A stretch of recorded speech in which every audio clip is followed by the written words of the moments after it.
আসন্ন জাতীয় সংসদ নির্বাচনে মালয়েশিয়ায় অবস্থানরত প্রবাসী বাংলাদেশিরা প্রথমবারের মতো পোস্টাল ব্যালটের মাধ্যমে তাদের ভোটাধিকার প্রয়োগ করেছেন।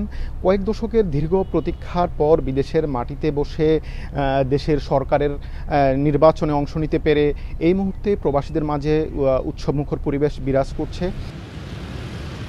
এদিকে নির্বাচন কমিশনের তথ্য মতে ডাকযোগে মালয়েশিয়ায় এখনও পর্যন্ত মোট ৮৪,১৯৫টি ব্যালট পাঠানো হয়েছে। এর মধ্যে ৫০,০০০-এরও বেশি প্রবাসী ভোটার কিউআর কোড স্ক্যান সম্পন্ন করেছেন। এই প্রক্রিয়ায় এখনও পর্যন্ত ৪১,৯৫৮ জন ভোটার তাদের ভোটাধিকার প্রয়োগ করেছেন। তবে ঠিকানা সংক্রান্ত জটিলতার কারণে ১,৯১২টি পোস্টাল ব্যালট মালয়েশিয়ার ডাক সেবা প্রতিষ্ঠান বাংলাদেশে ফেরত পাঠিয়েছে। আমরা খুবই আনন্দিত, আমাদের প্রবাসীদের জন্য ভোটের ব্যবস্থা করা হয়েছে। খুব খুশি যে আমরা ভোট দিতে পারবো এখান থেকে। প্রথমবার প্রবাসী থেকে ভোট দিতে পারতেছি, অনেক আনন্দিত।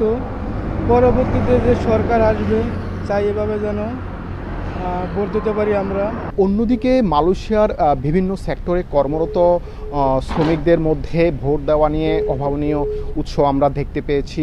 দেশের আগামী দিনের নতুন যাত্রায় প্রবাসীদের চাওয়া কি, সেসব খবর জানতে অনেক প্রবাসীর সঙ্গে কথা বলে যেটি জানতে পেরেছি, তারা আসলে বলছেন প্রবাসীদের পাঠানো যে ব্যালটগুলো রয়েছে সেগুলো সঠিকভাবে গণনা হবে কি না এবং নির্বাচনের সার্বিক নিরপেক্ষতা নিয়েও তারা তাদের ভাবনার কথা জানিয়েছেন। এছাড়া মালয়েশিয়ায় প্রবাসীদের প্রধান চাওয়া হলো একটি স্বচ্ছ এবং সিন্ডিকেট মুক্ত নিয়োগ প্রক্রিয়া।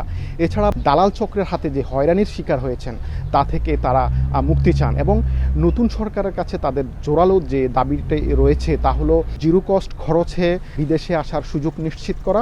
এছাড়া দেশে যাতায়াতের জন্য এয়ারলাইন্সগুলোর ভাড়া কমিয়ে আনা এবং প্রবাসে কর্মরত অবস্থায় দুর্ঘটনার শিকার হলে পরিবারের জন্য আর্থিক নিরাপত্তা নিশ্চিত করা। আমরা দেশের জন্য অনেক কিছু করি, আর পরবর্তী যে সরকার আমাদের নির্বাচিত হয়ে আসবে আর কি, ওনাকে আমার আকুল আবেদন যাতে প্রবাস কল্যাণের জন্য, প্রবাসীদের জন্য, প্রত্যেকটা প্রবাসীদের উন্নতির জন্য তারা কাজ করে। পরবর্তীতে যে সরকারে আসুক না কেন আমাদের প্রবাসীদের জন্য সুন্দর একটা ব্যবস্থা করে দেয়। আমাদের অনেক অবৈধ প্রবাসী আছে, তাদেরকে বৈধতার সুযোগ দেয়। অন্যদিকে পোস্টাল ব্যালটের মাধ্যমে ভোটাধিকার পেয়ে প্রবাসীরা যে সম্মান পেয়েছেন সেটির ধারাবাহিকতায় তারা এখন মালয়েশিয়াতেই জাতীয় পরিচয়পত্র এবং পাসপোর্ট সংক্রান্ত সব জটিলতার অবসান চান এবং নতুন সরকার যেন প্রবাসীদের পাঠানো অর্থের সঠিক মূল্যায়ন করে এবং তাদের পরিবারের সামাজিক নিরাপত্তা নিশ্চিত করে, এমনটাই মূলত মালয়েশিয়া প্রবাসীদের চাওয়া।